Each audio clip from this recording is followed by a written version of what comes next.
Did you feel that there was any particular punch of his that stung you at any time? One body punch at the end of, I think, the second round. He caught me in the rope with a body punch, and that was pretty powerful.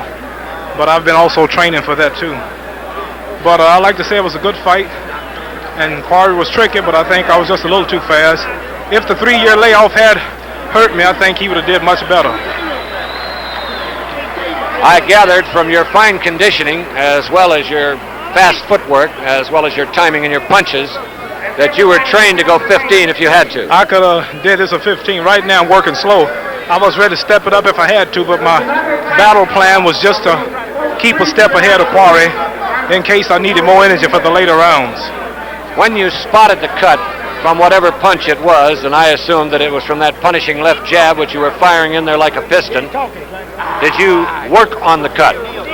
Well, no, I was just boxing and hitting the target wherever it came, but I wasn't specifically concentrating on the cut. But I'm sorry again that the cut did happen because I really didn't get enough action. Just 3 rounds really wasn't enough. But I think we can now solve this whole trouble with Joe Frazier myself, because this is the #1 contender, and I think he fought 7, 8 hard rounds with Frazier, hit Frazier about 900 times. I think he hit me about twice. So, Champ, do you feel that you want Frazier right now, or would you like to have another fight between? It's up to the managers and the backers. We got a couple of more things in the working. We're not too anxious to get to him.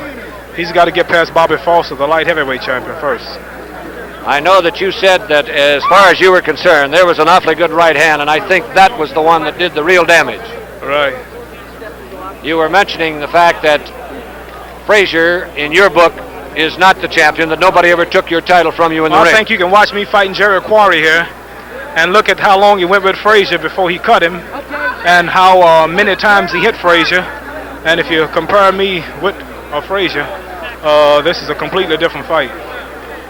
There was also a quote in the paper to the effect that Frazier wasn't much interested in this fight. You don't really believe that, do you? Oh, I don't know. I think he's surprised that I got my license back, and he was relying on me not getting them. This is why he was talking so big, but now that I'm back in action, I think he's backing off.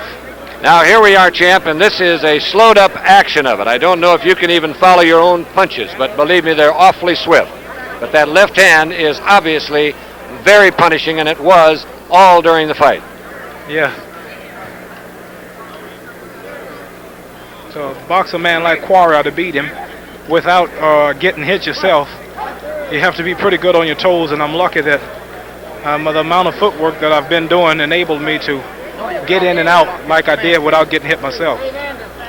I think that we're going to watch the combination of the left. There's the left and right, and I think that was the punch that really did the big damage. I think that was it. Well, there was no doubt that you came back tonight, young man, and I know that the boxing fans all over the country send their congratulations to you for a very fine job against a very tough opponent. No question about it. You went out as a champion. You came back as a champion. My congratulations. I'd like to say hello to the Supremes, the Temptations, Sidney Pote, Bill Cosby. All of my friends are here in the audience today. And Gail Sears also in Chicago. Gail Sears is a young fellow that wanted to be remembered to you. Yes. Congratulations again. Thank you very much. We'll look forward to seeing you. And that just about wraps it up, ladies and gentlemen. We will see if we can get a hold of the referee, if Tony Perez is still in the ring. Oh, Tony has put on a jacket, and I didn't have an opportunity to see him.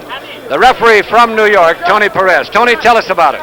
Well, it looks like it was a very deep cut and long, and I didn't have no choice to stop it because he could cause serious consequences on that. Very bad cut, and Muhammad Ali looked very sharp and faster than ever. I could say that. We noticed the circumstance here of the left hand seemed to be the damaging punch, the constant blow that seemed to start the cut, and then it looked as though a combination of left-right combination that really busted it open. That is correct. Too much jab, jab, jab, jab, left hook and cross, right cross. Tony, tell me this now, in terms of the cut, from where we were seated ringside, it didn't look as though the cut was damaging to the eye. I mean by that there was no blood in the eye. It didn't look like there was any real damage in that respect. You stopped the fight simply because you didn't want it to go any further that way. Well, let me tell you, the manager, Teddy Banton, his trainer, he didn't want him to go, and Jerry got pretty upset about it. He wanted to continue, but he finally He said that he wasn't going to continue because then I stopped it because I can't take the manager's word for it. I have to listen to the fighter. When the fighter told me, then I stopped it. But the cut was really bad and the blood was flowing into the eye. Now, when you called the doctor up, could you move just a little bit, Skipper? That boy. When you called the doctor up, Tony, what was the doctor? What did he say? What was his Doctor, I conversation? never spoke to the doctor. The doctor never came in. I called I him, but didn't never see anybody come in. Never, That's what I wonder. The doctor never had a chance to come in, and I make my decision by myself. The referee made the decision. There was no doctor in there. That is correct. Now, Tony, we have a tape here, a rerun of the fight, and as we have recalled here from ringside, the circumstance, this is the round all the way through. Now, again, as you have noted, the left hand, and I think the very definite combination of punches is easily recognized as the damaging blow. That is correct. Too much jab, on the top of the eye. And if you watch it, after the middle of the round, I keep watching that eye because when I saw it, it was a real bad cut. And it was bleeding, and like I said, at the end of the round, the blood was flowing right into the eye.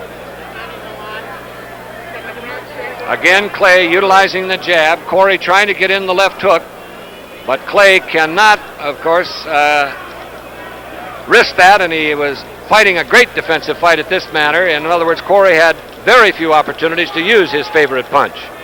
Clay kept him off balance with the jab, and then if you watch very closely, you'll see the combination of the jab, and the right cross.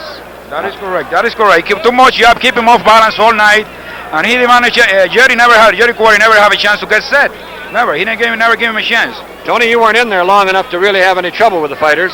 There wasn't any arguments or anything, were there? Well, at the beginning in the instructions, they didn't want to listen to me, so I have to stop everything. They were talking to each other. They don't want to listen to me. Look like they were arguing. I have to stop everything between me and the announcer, Johnny Addy. We have to stop the action and tell them that, are you going to listen to me? Because they were mad at each other and they were insulting each other. And I finally had to stop. I said, are you going to listen to me? Then they realized I was the boss in the ring, and they listened to me then. There it is. There's the combination of Clay with the left and the right cross, and that really split the eye. You can see Quarry's eye, and there's another right, all adding to the cut, which undoubtedly, as referee Tony Perez right here at my shoulder said, it was too much. Did not call the doctor into the ring, said that is the end of it, and that was it. Wait a minute, I did call the doctor in, but never had a chance to come in because there was so much people in the corner trying to get in. He never had a chance, so I never spoke to the doctor. I tried to call him in, but he never came in. But it was your decision, Tony. Oh, yes, sir. Now, Definitely. officially in the time, Johnny Addy, did we get the cards on that part of it? Yes. According to the New York rule, Tommy, it's the end of the third round because the bell did not ring for the fourth round. In New York, we call it a TKO at the end of the third round, and I announced it that way. Johnny, thank you very much. Tony, again, a fine job.